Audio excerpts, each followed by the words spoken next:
ఎవరైతే సూక్తులు చెప్తున్నాడో హైదరాబాద్ ఎంపీ ఫస్ట్ వాళ్ళ ఇంట్లో వాళ్ళ తమ్ముడికి చెప్పుకోవాలి సూక్తులు.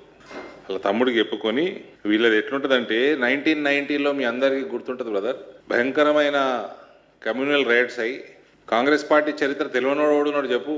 1990లో భయంకరమైన కమ్యూనల్ రైట్స్ అయ్యి చెన్నారెడ్డి గారు రాజీనామా చేసే వరకు కంటిన్యూ అయినాయి.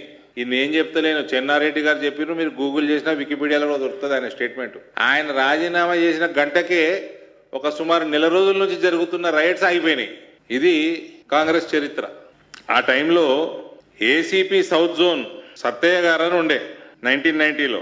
ఈ ఎమ్మెల్యేలు ఎంఐఎం ముస్లింల ఎమ్మెల్యేలని అరెస్ట్ చేసిండు ఆయన. వాళ్ళందరూ ఈ కమ్యూనల్ రైట్స్ లో డైరెక్ట్ గా ఇన్వాల్వ్ అయ్యి కన్విక్ట్ అయినరు. కన్విక్ట్ అయిన కానిస్టేబుల్ మొహమ్మద్ అబ్దుల్ కదీర్ ని జైలుకెళ్ళి బయటికి తీసుకొచ్చారు వీళ్ళు, ఈ కాంగ్రెస్ ప్రభుత్వం. ఈ సత్తయ్యని చంపేస్తే, సత్తయ్య ఈ ఎంఐఎం లీడర్లని వాళ్ళ మీద యాక్షన్ తీసుకుని అరెస్టులు చేసిండని ఈ కానిస్టేబుల్, వీడి పేరేంది, అబ్దుల్ ఖాదీర్, చంపేస్తే ఏసీపీని ఆయన బయటికి తీసుకొచ్చారు. అది ఇలా చరిత్ర కాంగ్రెస్ వాళ్ళది, ఎంఐఎం వాళ్ళది.